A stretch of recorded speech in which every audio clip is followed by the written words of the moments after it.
करते हैं। देखिए, हम लोग पढ़ रहे थे नीति शास्त्र। नीति शास्त्र, नीति शास्त्र का अन्य विषय से संबंध, विषय के साथ संबंध।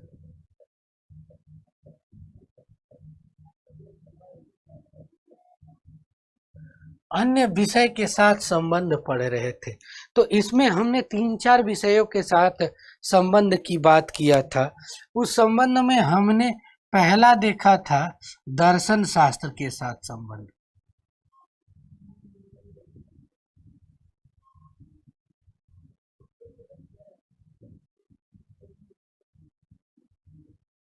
दर्शन शास्त्र के संबंध।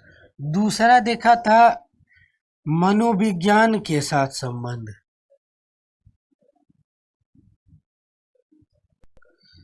कि आज हम लोग पढ़ेंगे धर्मशास्त्र के साथ संबंध। धर्मशास्त्र के साथ संबंध। डी पढ़ेंगे समाज शास्त्र के साथ संबंध। शास्त्र के साथ संबंध। और ई पढ़ेंगे राजनीति विज्ञान के साथ संबंध।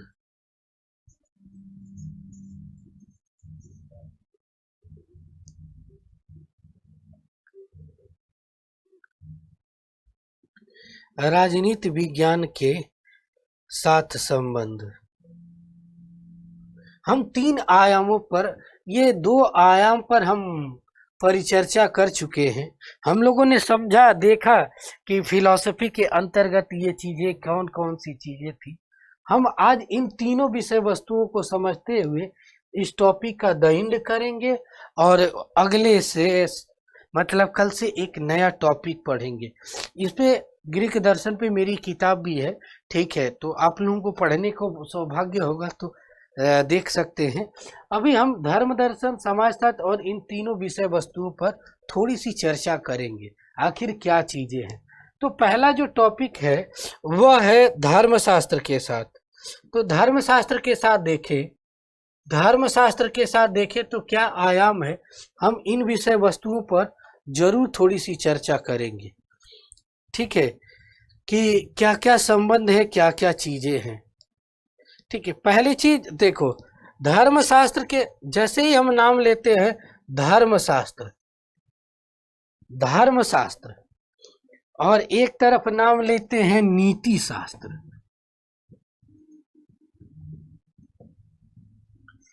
तो जैसे ही हम धर्मशास्त्र का नाम लेते हैं हमारे मानस पटल पर एक छवि अंकित होती है कि ऐसी मतलब विषय होगी जिसमें विश्व के सभी धर्मों के बारे में जाना जाएगा। यही चीज भी यथार्थता ही है।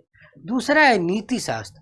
नीति शास्त्र क्या है कि जैसे ही नाम लेते हैं हमारे मानस पटल पर एक छवि अंकित होती है कि एक ऐसा शास्त्र जिसमें नैतिक मूल्यों, नैतिक आचरण की विषय वस्तुओं का हम समग्रता में अध्ययन करते हैं, समझते हैं। ये 2 भाव हो गया। अब देखिए, धर्म के में व्याप्त जो नियम है, अब इसमें संबंध क्या है, हम 2 चीजें बात करेंगे। एक बार संबंध बात करेंगे, उसके बाद अंतर बात करेंगे। तो पहला आयाम क्या हो जाएगा, इसका पहला आयाम क्या हो जाएगा, इसका पहला आयाम देखिए आप, यानी संबंध। पहले आयाम में ए यदि हम कहें, यानी धर्मशास्त्र में एकदम विधिवत लिखेंगे और आप लोग नोट करते चलिएगा, धर्मशास्त्र एवं नीति शास्त्र।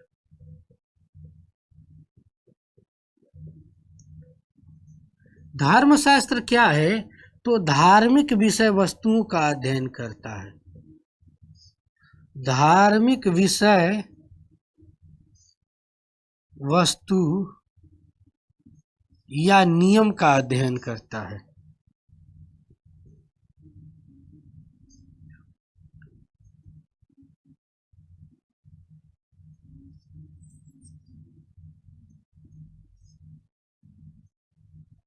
ये क्या करता है, यानी धर्म के नैतिक नियमों को, इन नियमों को धर्म में व्याप्त नैतिक नियम। धर्म क्या है? तो धर्म एक प्रकार से नैतिक नियमों का समूह है। इससे पहले एक शब्द आप लोग जान लें कि धर्म क्या है।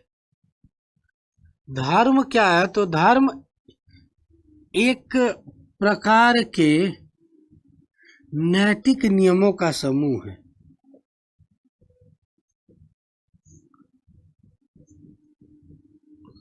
नैतिक नियमों का समूह है। नैतिक नियमों का समूह है धर्म, और कुछ नहीं है। एक प्रकार के नैतिक नियमों का समूह है जो हमें किसी भी जीवन जीने की कला सिखाता है, और कुछ नहीं है। जो रूढ़िवादी मान्यताओं के तहत धर्म की व्याख्या की जाती है वह अधिक अतार्किक लगती है, क्योंकि उस तरीके की चीजें होती नहीं है जो यथार्थता में है। यानी धर्म क्या है? एक प्रकार के नैतिक नियमों का समूह जो हमें मानवीय मूल्य के आधार पर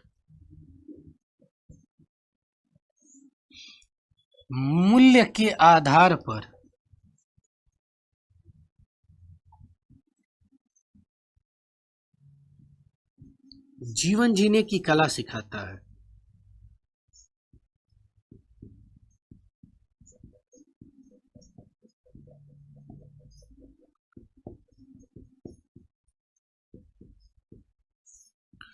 जीवन जीने की कला। धर्म क्या है? एक प्रकार के नैतिक नियमों का समूह जो हमें जीवन जीने की कला सिखाता है, अन्य कुछ नहीं है। इन नैतिक नियमों की ही अलग अलग तरीके से व्याख्या हुई है। जैसे हिंदू संप्रदाय अलग तरीके से करता है। हिंदू धर्म कहने से अधिक पर्याय होगा, अच्छा होगा कि हिंदू संप्रदाय कहें, क्योंकि संप्रदाय क्या है? इन संप्रदाय धर्म रूपी नैतिक नियमों की व्याख्या करने वाली ब्रांच को संप्रदाय कहते हैं। जैसे सपोज दैट मान लीजिए कि धर्म के 10 नैतिक नियम हैं जो हमें जीवन जीने की कला सिखाते हैं। उन 10 नैतिक नियमों को सभी लोग अलग अलग तरीके से व्याख्या किए हैं। इस्लाम धर्म अलग मानता है, हिंदू धर्म अलग मानता है, सिख धर्म अलग मानता है। विश्व के सभी धर्म अलग अलग तरीके से मानते हैं, लेकिन सबका एक ही दृष्टिकोण होता है, और वह दृष्टिकोण का होता है मानवीय मूल्य के आधार पर जीवन जीने की कला। मानवीय मूल्य के आधार पर जीवन जीने की जो कला है उसी को क्या कहते हैं? धर्म कहते हैं। अब धर्म में देखें, अब आपने पढ़ा कि नैतिक नियमों के, यहाँ पर एक वर्ड है, ध्यान से समझिएगा, आपको सारी चीजें यहीं से समझ में आएगी क्या संबंध है। नैतिक नियमों की जो व्याख्या है, नैतिक नियमों की समूह की व्याख्या करता है, और इन्हीं का अध्ययन, इन्हीं यानी नैतिक नियमों के समग्र समूह का जहाँ विश्लेषण होता है उसी को कहते हैं नीति शास्त्र। यानी नीति शास्त्र क्या है? नैतिक नियमों के समूहों का विश्लेषण करता है। यानी हम एक चीज कहें कि धर्म शास्त्र में और नीति शास्त्र में एक बहुत बड़ा संबंध ये है कि दोनों के भी तादात्म्य संबंध है, एक दूसरे से जुड़े हुए संबंध है। ठीक है, दोनों एक दूसरे के भाव से जुड़े हुए हैं। दोनों का दृष्टिकोण क्या है? समग्र रूप से एक ही है। ठीक है, मतलब दोनों में तादात्म्य संबंध है। दूसरी लाइन हम ये कह सकते हैं, धर्मशास्त्र, दूसरी विशेषता यह है कि धर्मशास्त्र एवं नीति शास्त्र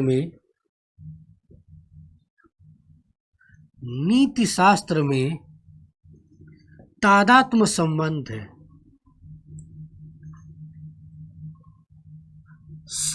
है, तादात्म्य संबंध है, जिसे किसी भी दिशा में अलग करके नहीं समझा जा सकता है।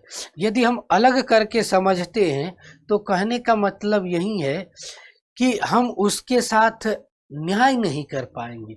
यानी धर्म और नीति शास्त्र एक ही सिक्के के दो पहलू है, क्योंकि दोनों में एक दूसरे के जीवन के यथार्थ मानवीय मूल्यों को देखने का दृष्टिकोण प्रदान करते हैं। यानी दोनों में तादात्म्य संबंध है, यानी एक ही सिक्के के दो पहलू हैं।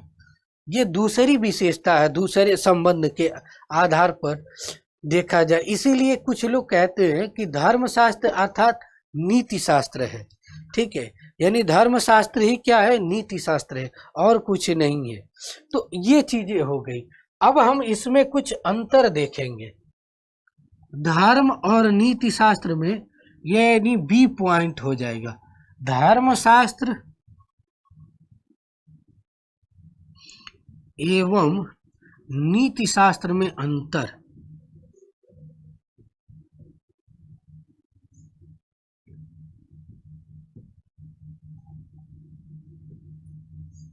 अंतर तो हम यहाँ से ऐसे कर दें तो शायद अच्छे तरीके से और आसानी से समझ में आएगा।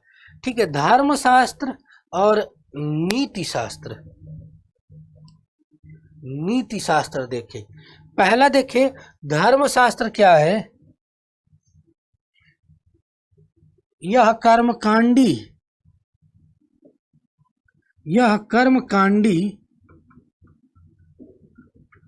कांडीय स्वरूप की व्याख्या करता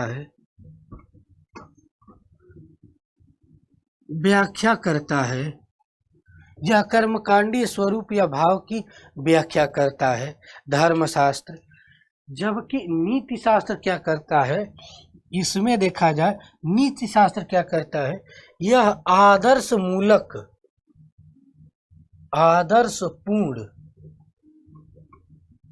आदर्शपूर्ण भाव की व्याख्या करता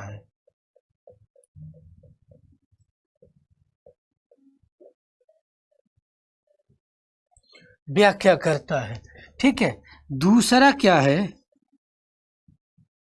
धर्म का क्षेत्र जब देखते हैं अत्यंत व्यापक है। धर्म का क्षेत्र अत्यंत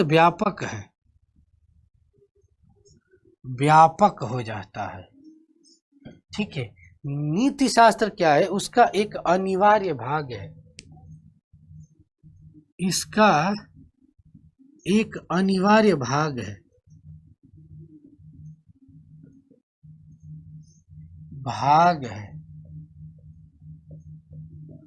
ठीक है। यह नियम पर अमल करने की बात करता है, यह धार्मिक प्रचलन नियम की बात करता है। यह क्या है, नैतिक प्रचलन की बात करता है।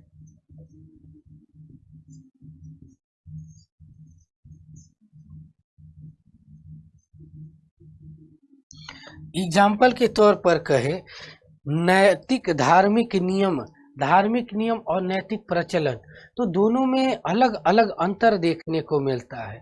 जैसे धार्मिक नियम क्या है, तो धार्मिक नियम एक प्रकार से हम कहें कि यह कार्य सभी लोगों को करना चाहिए। ठीक है, मतलब हिंदू धर्म के कुछ नैतिक नियम हैं जिसमें देवताओं की पूजा पाठ करने से ही स्वर्ग की प्राप्ति होती है। जो कर्मकांड होता है, मरने के बाद शादी के समय जो संस्कार के रीति रिवाज होता है, वह एक प्रकार के कर्मकांड होते हैं। उनको पालन करने से ही हमें मोक्ष मिलेगा। लेकिन नीति शास्त्र यह बतलाता है कि इन कर्म कांडों में कुछ गलतियां हैं, तो उसे न करिए।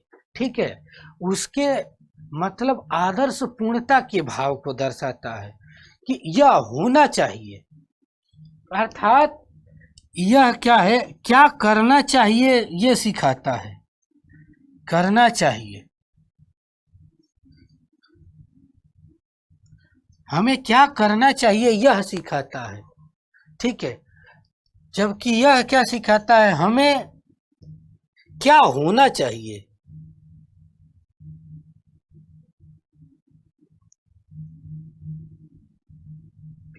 क्या होना चाहिए का भाव नीति शास्त्र सिखाता है, जबकि क्या करना चाहिए का भाव ये सिखाता है। पांचवा यदि अंतर देखें धर्मशास्त्र के अंतर्गत मूलभूत अंतर क्या है? धर्मशास्त्र के, गुड आफ्टरनून दलवीर, ठीक है। देखो, धर्म शास्त्र के अंदर क्या क्या चीजें होती है। धर्मशास्त्र के अंतर्गत हमेशा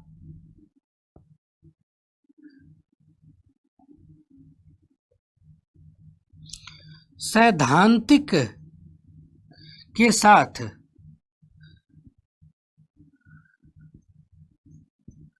सैद्धांतिक स्वरूप के साथ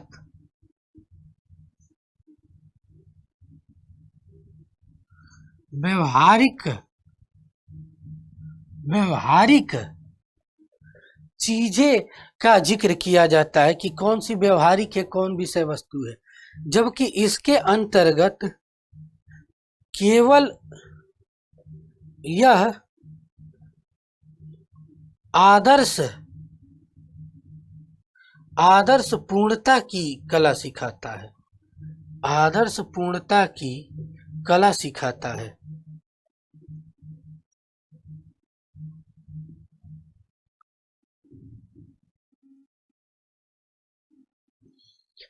छठा अंतर यदि देखा जाए, छठा अंतर, तो यह धार्मिक मूल्यों पर बात करता है। मूल्य पर बात करता है, जबकि यह नैतिक मूल्यों पर बात करता है।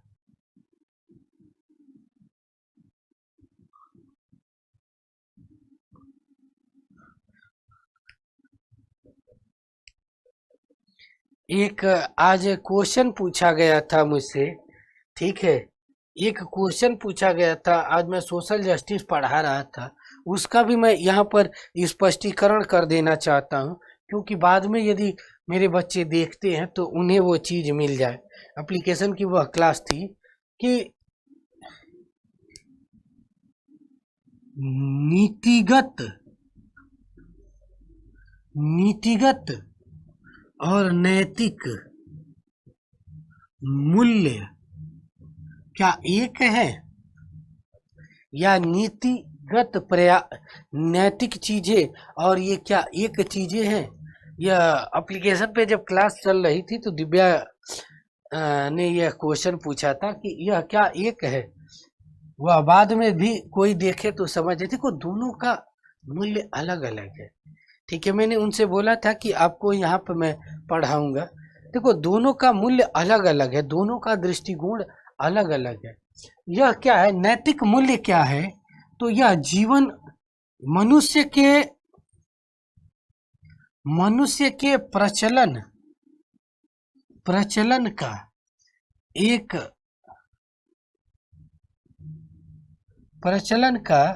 एक नैतिक क्या आदर्श पैमाना है। जबकि यह क्या है, एक अनुशासन के आधार पर, शासन के आधार पर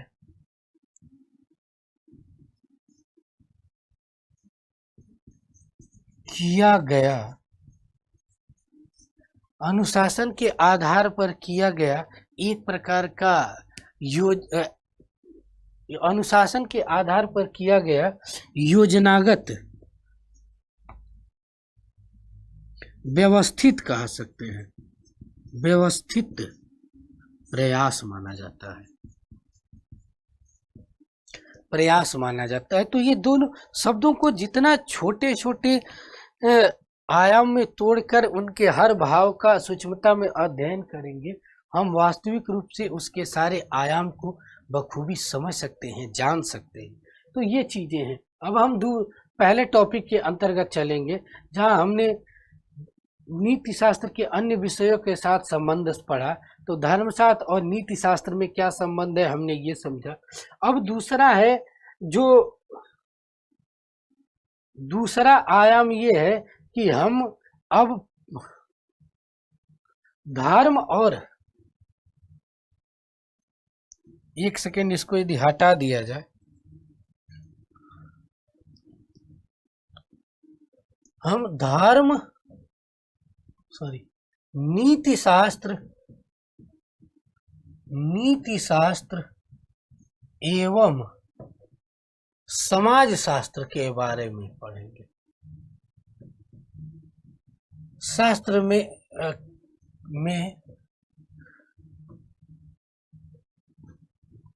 संबंध पढ़ेंगे।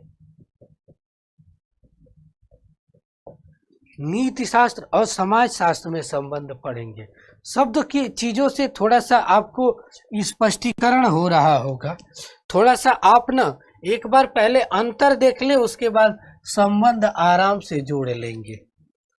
देखिए, समाज शास्त्र क्या कहता है कि यह सामाजिक मूल्यों का अध्ययन करता है। सामाजिक नियमों का अध्ययन करता है। जबकि यह क्या है, सामाजिक मूल्यों का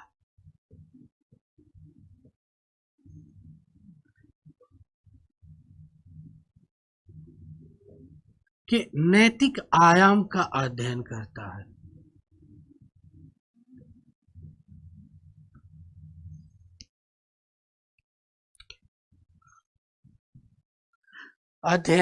है। दोनों का क्षेत्र अलग अलग है। बिना एक दूसरे को साथ में मिलाएंगे तो गड़बड़ हो जाएगा। ठीक है, अब यहाँ पे देखिए, समाज शास्त्र क्या कहता है, समाज के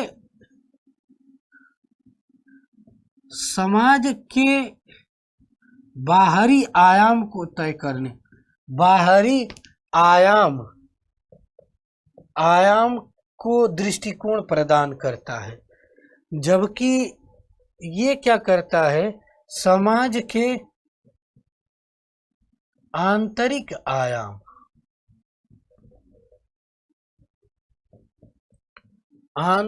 आयाम यानी कैसा होना चाहिए, कैसा करना चाहिए, कि भाव को उजागर करने का, मूल्यांकन करने का प्रयास करता है। यद्यपि यह बात सही है कि दोनों मनुष्य के जीवन से संबंधित विषय वस्तुओं की बात करते हैं, लेकिन बात अलग अलग है। दोनों का दृष्टिकोण क्या क्या हो जाता है, अलग अलग हो जाता है। यानी कहने का तात्पर्य यही है कि समाज शास्त्र क्या करता है,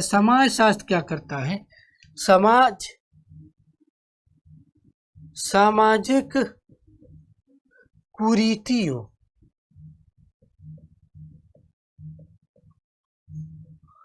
के निदान या उनके आलोचनात्मक पहलुओं को देखने का प्रयास करता है। जबकि ये क्या करता है कि उसमें व्याप्त, समाज में व्याप्त आदर्श पूर्णता की बात करता है। आदर्श पूर्णता के भाव का मूल्यांकन करता है। कहने का तात्पर्य यही है कि आप इस आधार पर देखते हैं कि समाज शास्त्र का दृष्टिकोण और नीति शास्त्र का दृष्टिकोण में बहुत ज्यादा तो अंतर हम नहीं कह सकते हैं, लेकिन एक ऐसा अंतर जरूर है जो कहीं न कहीं मानवीय मूल्यों के साथ व्यवहारिक आयाम और सैद्धांतिक पहलुओं का अध्ययन करता है। आप इसके अंतर्गत कुछ चीजें और जोड़ सकते हैं कि जैसे चौथा देखें कि हमेशा यह आदर्शता की बात करता है, आदर्श पूर्णता की अभिव्यक्ति है।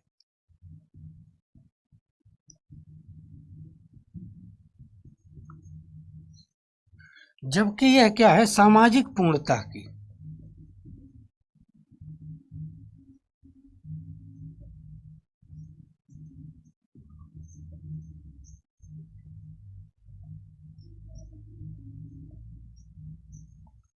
दोनों का क्षेत्र आप देख लिए कि बड़ा ही व्यापक दिखाई पड़ता है। एक तरफ सामाजिक पूर्णता की बात करता है तो दूसरा क्या करता है, आदर्श पूर्णता की बात करता है। मैं हमेशा कहता हूं कि जो पुरानी परंपरा है कि पैराग्राफ के रूप में लिखे उसे तोड़े और इस तरीके से संयोजित करें। इससे होगा क्या कि आप कम समय में, कम चीजों में, कम लाइनों में ज्यादा अपनी बात कह ले जाएंगे, और जब आप ज्यादा बात कह ले जाएंगे तो उसका ज्यादा बेनिफिट भी मिलेगा। मेरे कहने का तात्पर्य यही है कि समाज शास्त्र का जो पहलू है, आप देखेंगे हमेशा बाहरी आयाम को देखता है, जबकि ये क्या करता है, उसके आंतरिक आयाम को देखता है। ये मूलभूत अंतर है। अब संबंध क्या है, अब हम इस पर बात करें। यानी ये पॉइंट ये हो गया, पॉइंट ए ये हो गया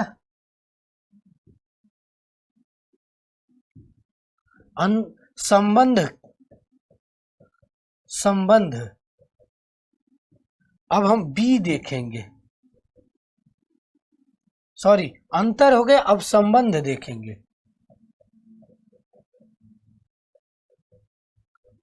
अंतर,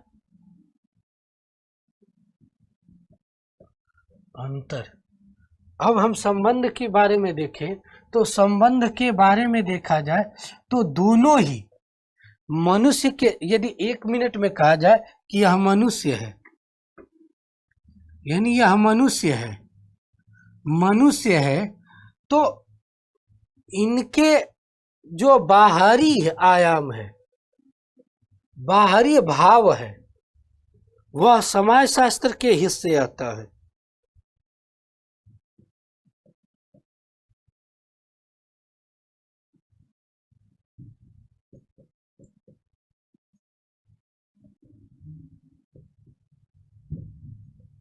समाजशास्त्र के अंतर्गत आता है, जबकि इसके आंतरिक आयाम है,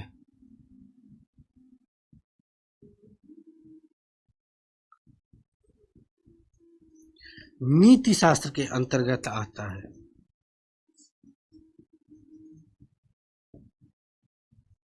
और दोनों के मिलने से, लिखने का मेन पर्पज क्या था, इन दोनों के मिलने से ही, इन दोनों के मिलने से ही, मिलान से जो बनता है,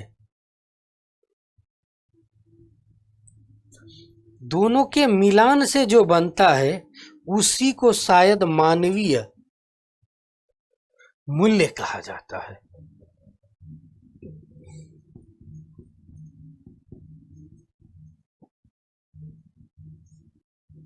पर आधारित जीवन,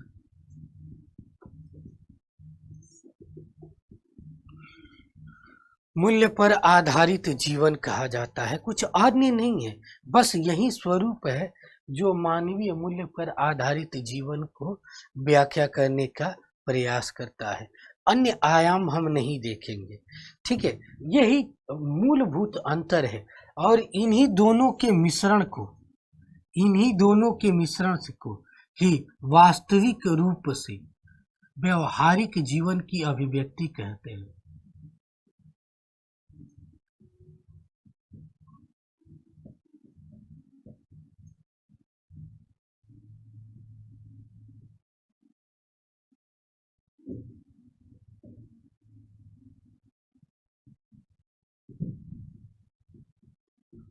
अभिव्यक्ति कहते हैं, यानी व्यवहारिक जीवन हम कैसे जिएंगे, हम कैसे रहेंगे, किस तरीके से हमारा हर चीज होगा, यह किस पर निर्भर करता है, हमारी व्यवहारिक अभिव्यक्ति पर। हम किस तरीके से किसी विषय वस्तु को अभिव्यक्त करते हैं, देखने का प्रयास करते हैं, समझने का प्रयास करते हैं, जानने का प्रयास करते हैं। तो यहाँ पर आपको ये विषय वस्तु दिखाई पड़ी, ठीक है। ये समाजशास्त्र और नीति शास्त्र में एक संबंध होता है। तीसरा जो संबंध होता है, तीसरा हम पढ़ेंगे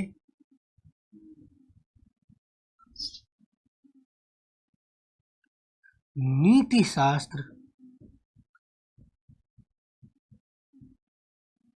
एवं राजनीति शास्त्र में। राजनीति शास्त्र में संबंध, राजनीति शास्त्र में संबंध। देखो ध्यान से यदि देखेंगे तो ये दोनों ही राजनीति शास्त्र क्या करता है, तो हमारे क्या अधिकार होंगे, यानी बाहरी अधिकार, ये हमारे अधिकार एवं राजनीति शास्त्र क्या कहता है, मनुष्य के सभी अधिकारों की बात करता है।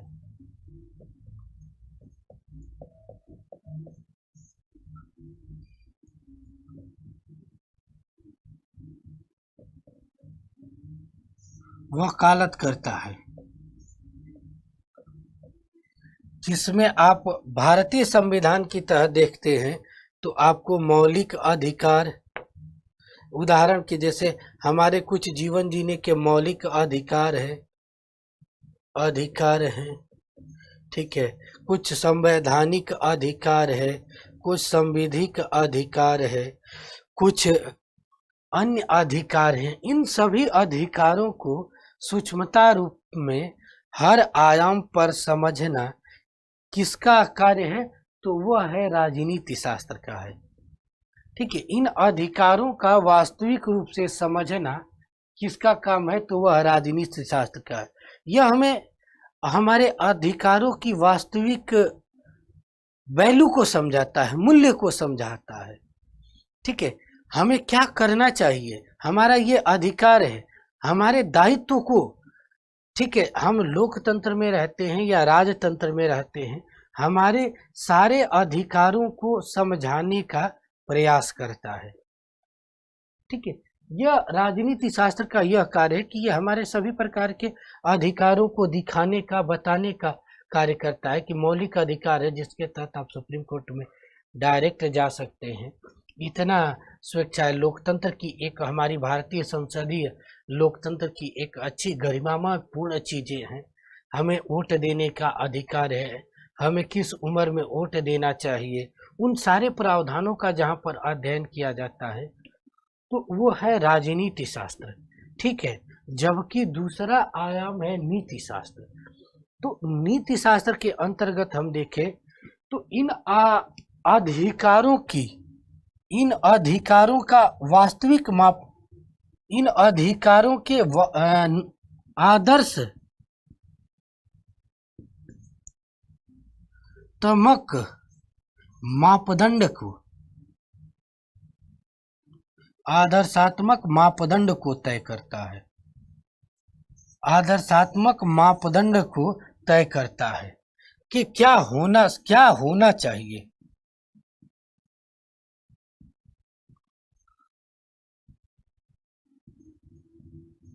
क्या होना चाहिए का जो मूल्यांकन करता है वह राजनीति शास्त्र, सॉरी, क्या होना चाहिए का मूल्यांकन, क्या होना चाहिए का मूल्यांकन नीति शास्त्र करता है, और हमें क्या करना चाहिए, क्या करना चाहिए, इसका मूल्यांकन कौन करता है, राजनीति शास्त्र। इसमें थोड़ा सा अंतर भी है, संबंध भी है। हमें दोनों के आयाम को सूक्ष्मता में देखकर समझना होगा, तभी हम दोनों के वास्तविक प्रासंगिक भाव को समझ पाएंगे। क्योंकि अब राजनीति शास्त्र में कई प्रकार की चीजों का अध्ययन, विचारधारा का अध्ययन किया जाता है। जिस तरीके से लोकतंत्र भी एक विचारधारा है, लोकतंत्र की एक विचारधारा होती है, राजतंत्र की विचारधारा होती है, मार्क्सवाद की विचारधारा होती है। इन सभी विचारधाराओं का समग्रता में, सूक्ष्मता में जहाँ विश्लेषण या अध्ययन किया जाता है, वो चीजों को राजनीति शास्त्र कहते हैं। सत्ता का स्वरूप कैसा होगा, सत्ता के वास्तविक मापदंड कौन से होंगे, किन किन नियमों के आधार पर सत्ता को क्रमबद्ध किया जाएगा, इन सभी विषय वस्तुओं का जहाँ अध्ययन होता है, उनके लिए जो कानून की प्रावधान होता है, कानून बनाने का प्रावधान होता है, कानून को किस तरीके से अमल किया जाए, इन सभी विषय वस्तुओं का जहाँ अध्ययन होता है वह राजनीति शास्त्र है। ये हो गया संबंध। अब हम इसके में अंतर समझेंगे, यानी बी क्या है, अंतर।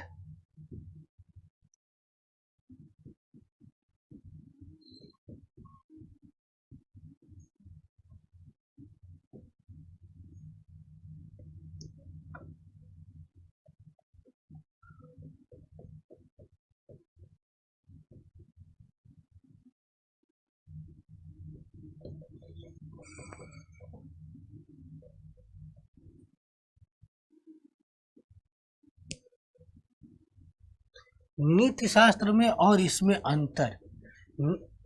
पहले हम राजनीति शास्त्र का देखेंगे, ऑटोमेटिक हर चीजें क्लियर हो जाएगी। राजनीति शास्त्र क्या करता है, तो अधिकारों का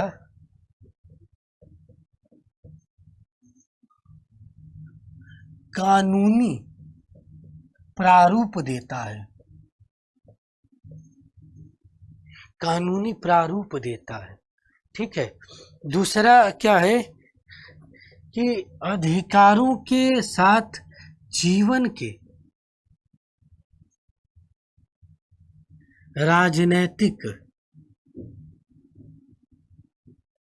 आयाम का स्पष्टीकरण करता है। दूसरी इसकी व्याख्या होती है, यानी राजनीतिक जीवन में हमें हमारा क्या कर्तव्य है, हमारे वोट देने से लेकर हमारी हर चीज़ों का निर्धारण करता है। हम बालिग हैं कि नहीं बालिग हैं, ठीक है, वृद्ध हैं, युवक हैं, इन सब का कानूनी मापदंड, मतलब लीगलाइज्ड करना, आपको परिपक्व बनाना, कहीं पर अध्ययन किया जाता है तो वह है राजनीति शास्त्र के आधार। आप वोट देने के लायक हैं कि नहीं, ये कौन से निर्धारित करेगा, तो ये राजनीति विज्ञान के अंतर्गत आपके अधिकार निर्धारित करेंगे कि आप 18 साल की उम्र प्राप्त कर चुके हैं, आप वोट देने के अधिकारी हैं या नहीं है। जबकि नीति शास्त्र क्या करता है, तो नीति शास्त्र का मूल कार्य है कि यह आपके आंतरिक भागों को देखने का प्रयास करता है, आंतरिक स्वरूप का मूल्यांकन करने का प्रयास करता है। यानी इसका जो क्षेत्र है ये करता क्या है, अधिकारों में जो अधिकार हैं, अधिकार में कमी का मूल्यांकन करता है, कमी का मूल्यांकन करता है। कहने का मतलब कि यदि हम 18 वर्ष के हो गए हैं तो हमारा यह नैतिक दायित्व है कि हम वोट जाके दे आए, ठीक है।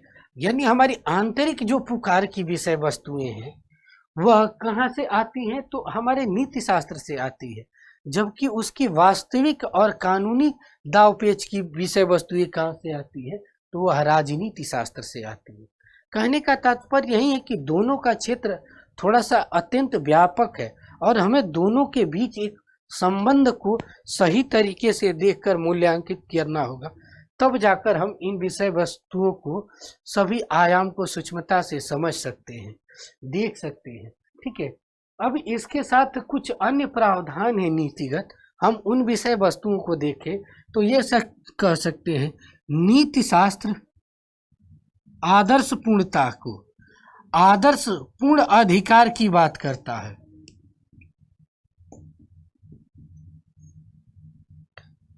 राजनीति वास्तविक अधिकार की बात करता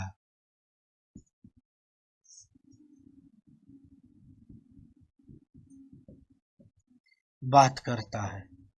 वास्तविक आपका अधिकार क्या है, क्या होना चाहिए, करना है।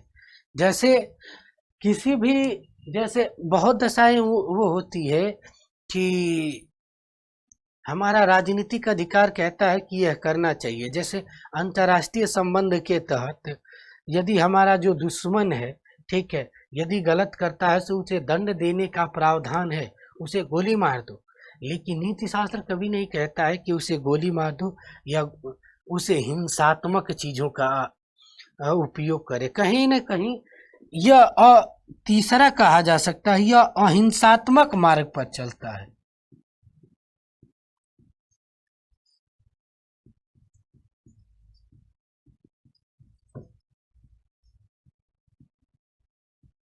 इसमें दोनों, यह हिंसात्मक एवं अहिंसात्मक दोनों मार्गों का यूज करता है।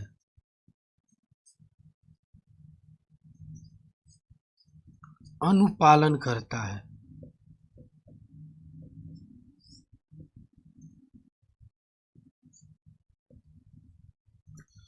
यह हिंसात्मक एवं अहिंसात्मक दोनों मार्गों का अनुपालन करता है। कहने का मतलब कि इसका जो आप यदि कुछ गलत करते हैं तो आपको तुरंत दंड देने, मौत देने का, जो मौत देने का प्रावधान है, फांसी देने का, वह राजनीतिक दृष्टिकोण से सही है कि यदि कोई बलात्कार करता है, किसी मर्डर करता है तो उसे फांसी दे सकते हैं, यह सही है, यह औचित्य है कि नहीं करे।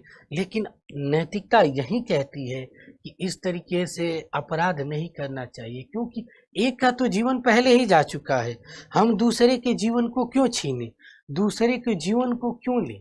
कहने का तात्पर्य यही है कि ये कभी नहीं कहती है कि हिंसा करो, यह हमेशा एक प्रकार के उदारवाद दृष्टिकोण रखती है। यानी क्या हो सकता है, यह एक उदारवादी दृष्टिकोण है।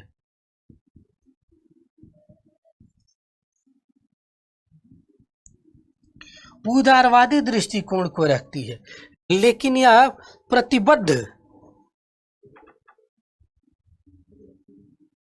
प्रतिबद्ध दृष्टिकोण को देखने का प्रयास करती है।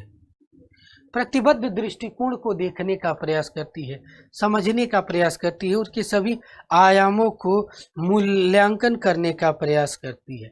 ये मूलभूत अंतर होता है। ठीक है, तो हम लोगों ने इन तीनों आयाम को सूक्ष्मता से समझा।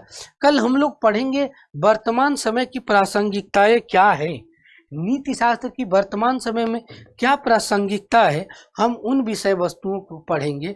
तो आज की क्लास हमारी यहीं तक होगी। हम नेक्स्ट कल की